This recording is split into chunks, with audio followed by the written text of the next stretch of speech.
I'm Zach Lanning. I'm a PT student from the Medical University of South Carolina.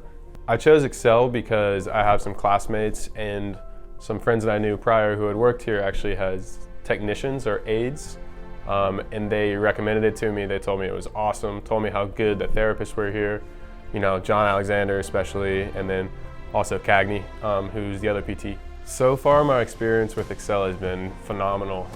I've just gotten to see such a broad range of patients, and I'm, just gotten to see so many new treatment strategies that I hadn't been familiar with before. And I'm overall just really happy. All the patients are super nice, therapists are super nice.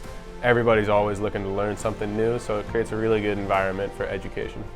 I actually wasn't aware before I came that Excel also had an OT clinic next to the PT clinic. So it's been really awesome for me, getting that interprofessional collaboration with some of the OTs and getting to learn more of what they do with patients.